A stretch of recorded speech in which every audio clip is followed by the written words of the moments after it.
Hello students, उम्मीद करता हूँ आप लोग अच्छे होंगे।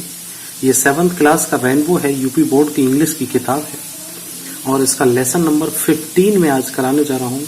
14 चैप्टर ऑलरेडी करा चुका हूँ, क्वेश्चन आंसर भी हो चुके हैं। आज 15वें चैप्टर की ओर चलते हैं। Inspiration helps. इंस्पायरेशन का मतलब होता है प्रेरणादायी। प्रेरणादायी, हेल्प्स मीन्स सहायताएं, ऐसी सहायताएं जो दूसरों के लिए प्रेरणा बन गई हैं। तो ये स्टोरी बहुत अच्छी है और इस स्टोरी से आपको कुछ जीवन को जीने के लिए कुछ बहुत अच्छी चीजें सीखने को मिलेंगी। तो आप लोग मेरे साथ बने रहिए, वीडियो लास्ट तक देखना। और जो लोग वीडियो पर नए हैं या जिन्होंने अभी सब्सक्राइब नहीं किया है वो अभी सब्सक्राइब करें ताकि बीच में आपको डिस्टर्ब ना हो। और वीडियो अगर आपको वास्तव में अच्छा लगे तो वीडियो के बाद में सभी को शेयर करना बिल्कुल भी ना भूलें। तो चलते हैं इस स्टोरी की ओर, स्टोरी को देखते हैं। जैसा कि इस फोटो में आप देख रहे हैं, कोई आदमी शायद परेशान सा लग रहा है, कोई बीमार है और ये पास में छोटी लड़की खड़ी हुई है। देखिए इस स्टोरी के अंदर क्या है। ठीक, एक एक शब्द का आपको हिंदी मीनिंग बताते हुए समझाते हुए चलेंगे, तो पूरा वीडियो देखना है। Rubina lived with her parents. Rubina अपने माता पिता के साथ रहती थी। लिव का सेकंड फॉर्म है लिव्ड, पास्ट इंडेफिनिट है ये। इन ए विलेज, एक गांव में रूबीना रहती थी अपने माता पिता के साथ। Her father worked in A factory. उसके पिता एक फैक्ट्री में मतलब कारखाने में काम करते थे। She was studying in class 6 और क्लास 6 में वो पढ़ रही थी। और she always stood first in the class, और वो हमेशा कक्षा में प्रथम आती थी। अब देखिए आगे अगला para. One day when her father return home. एक दिन जब उसके पिता लौटे घर।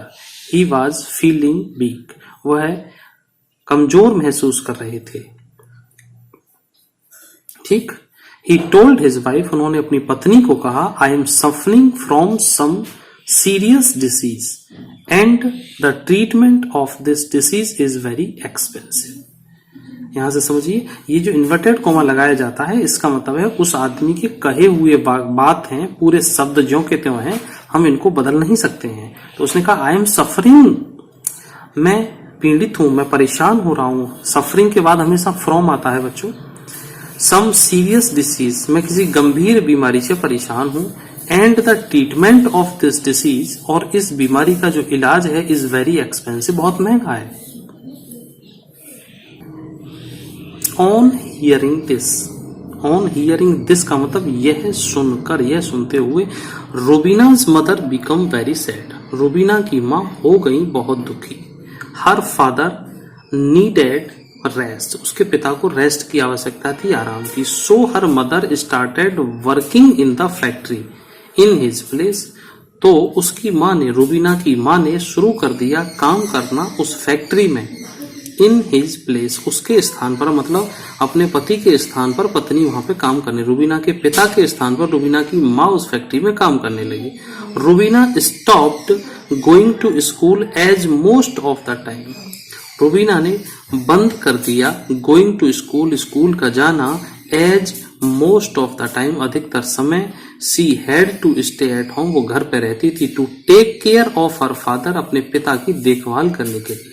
She was worried about her study, और वो उसकी स्टडी के बारे में भी चिंतित थी। वन डे, देखिए यहां से, एक दिन, इन देयर वे, उनके रास्ते में, टू द फैक्ट्री, फैक्ट्री के रास्ते में, Rubina and her mother met her teacher, Rubina और उसकी माँ उसकी टीचर से मिली। The teacher asked the reason, teacher ने रीजन पूछा। फॉर हर एब्सेंस, उसकी अनुपस्थिति का कारण। फ्रॉम स्कूल, स्कूल से।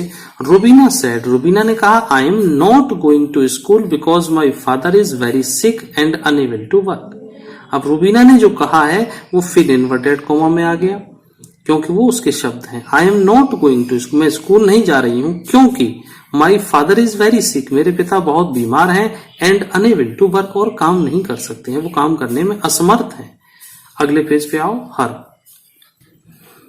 हर mother had started working in the mill to support the family and she had to stay at home to do the household work. अब रूबीना यहाँ बता रही है कि उसकी मदर ने had started working in the मिल, की माँ ने काम करना शुरू कर दिया है मिल में, to support the family, family को सपोर्ट करने के लिए। फैमिली कौन चलाएगा? And she had to stay, और उसको घर पे रुकना पड़ता है। She had to stay at home, घर पे रुकना पड़ता था, to do the household work, घर के कामकाज के लिए। अगला पैरा देखिए बच्चों, एक एक चीज मैं उम्मीद कर रहा हूं कि आपकी समझ में आ रही होगी, ठीक है। और देखो इस फोटो को भी देखिएगा, यहाँ पे ये शायद रूबीना ही है जो उम्मीद कर रहा हूं, और ये शायद रूबीना के माता पिता हैं जो इसके साथ हैं, और ये कोई महिला है या तो टीचर हैं या कोई दूसरे हैं, ठीक है। अभी इस कहानी में पता चलेगा, तो फोटो भी साथ साथ देखते रहिएगा। ये फोटो भी आपके लिए ही बनाई गए हैं। मैं अभी डिटेल बता दूं तो कहानी का आधा अधूरा मजा रह जाएगा। कहानी का जो इंटरेस्ट होता है ना, वो उसी के साथ है कि फोटो में आखिर क्या हो रहा है, तो इसीलिए देखिएगा। The teacher said to her mother, teacher ने उसकी माँ को कहा, your family must have been enrolled in the Rashtriya Swasthya Bima Yojana. आपकी जो फैमिली है मस्ट हैव बीन इनरोल्ड, उसको इनरोल्ड हो जाना चाहिए। इनरोल्ड का मतलब है नामांकित हो जाना चाहिए, नामांकित हो जाना चाहिए राष्ट्रीय स्वास्थ्य बीमा योजना। इफ सो, यदि ऐसा है, your husband could be treated under this scheme without spending money, तो आपके हस्बैंड, आपके पति कुड बी ट्रीटेड हो सकता था अंडर द स्कीम, इस स्कीम के अंतर्गत, इस योजना के अंतर्गत, विदाउट स्पेंडिंग मनी, बिना पैसा खर्च किए उनका इलाज हो सकता था। यहाँ ट्रीटेड का मतलब इलाज से है। The teacher also suggested that, the teacher ने सजेस्ट किया, ये भी सुझाव दिया कि Rubina should join the girls boarding school, और रूबीना गर्ल्स बोर्डिंग स्कूल को ज्वाइन कर सकती है। इन द बोर्डिंग स्कूल में she would get free education, food and hostel facility. तो जो बोर्डिंग स्कूल हैं उनमें ये सुविधा मिलेगी, सी वुड गेट, वो प्राप्त करेगी क्या? फ्री एजुकेशन, शिक्षा फ्री मिलेगी, खाना मिलेगा और हॉस्टल की फैसिलिटी भी मिलेगी। तो आप उसको हॉस्टल वाले स्कूल में भेज सकते हैं। अब देखिए आगे क्या होता है। Rubina's mother followed the teacher, Rubina की माँ ने फॉलो किया, मतलब बात मानी टीचर की एडवाइस को। ड्यू टू विच, जिसके कारण her husband got good and free treatment, उसके पति को, रूबीना के पिता को मिला अच्छा और फ्री इलाज। और सून ही recovered on the other hand, और वो जल्दी ही बिल्कुल ठीक हो गए, शीघ्र ही बीमारी से उभर आए। इन द बोर्डिंग स्कूल, और बोर्डिंग स्कूल में, आवासीय विद्यालय में।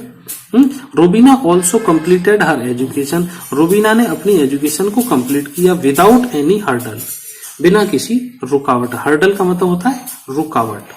सी excelled in her studies and got admission in a reputed medical college, और रूबीना ने भी अपनी पढ़ाई बड़ी अच्छी तरह से की। एक्सील का मतलब अच्छी सी पढ़ाई की है उसने, और एडमिशन पाया है एक अच्छे से मेडिकल कॉलेज में।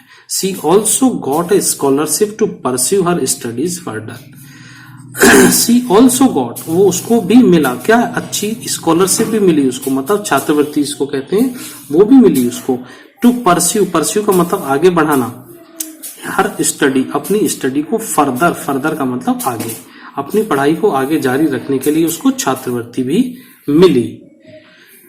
आगे देखिए, after becoming a doctor, doctor बनने के बाद, she joined a local primary health centre, उसने लोकल प्राइमरी हेल्थ सेंटर को ज्वाइन किया। लेटर ऑन, बाद में, she opened a school for the children of village, गांव के बच्चों के लिए एक स्कूल भी खोला। One day Rubina along with her parents visited to her teacher, एक दिन रूबीना के पेरेंट्स सहित टीचर के घर पे गए। कौन से टीचर के घर पे? जिस टीचर ने उसको सलाह दी थी। They express their gratitude to the teacher, उन्होंने अपना अभिवादन व्यक्त किया, धन्यवाद दिया उसको। उसका ये कहने के लिए गए थे कि आपकी वजह से हमारा सब कुछ अच्छा हो गया। तो ग्रेटिट्यूड का मतलब होता है उनको धन्यवाद व्यक्त करना। They expressed their gratitude to teacher. Rubina parents felt proud of their daughter, और रूबीना के जो पेरेंट्स हैं उन्होंने महसूस किया क्या? गर्व, देयर डॉटर, अपनी बेटी पर।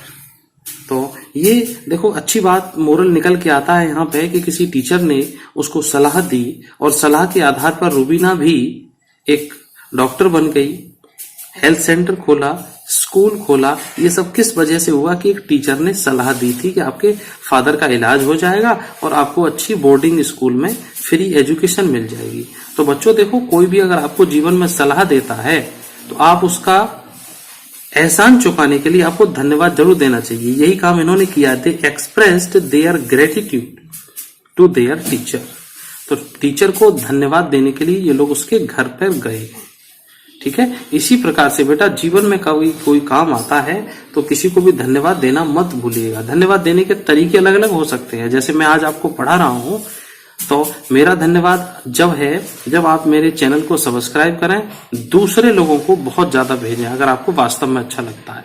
क्योंकि कोई भी चीज जो मिलती है समाज में कहीं भी फ्री नहीं मिलती है, उसके लिए आपको कुछ न कुछ जरूर चुकाना चाहिए। चुकाने का मतलब कोई पैसा चुकाने से नहीं है, पैसा नहीं मांगते कोई किसी से। बस ये है कि वीडियो को लाइक शेयर सब्सक्राइब जरूर कीजिए और फैलाइए और अपने दोस्तों को बताइए कि बहुत अच्छा वीडियो, बहुत अच्छे सर हैं जो अच्छा पढ़ाते हैं। सब लोग पढ़ें, बढ़ें, आगे बढ़ें। और मिलते हैं फिर आपको अगले वीडियो में। क्वेश्चन आंसर वगैरह सब कुछ करा रहा हूं, साथ साथ बने रहिएगा। मिलते हैं। Thank you, have a nice day.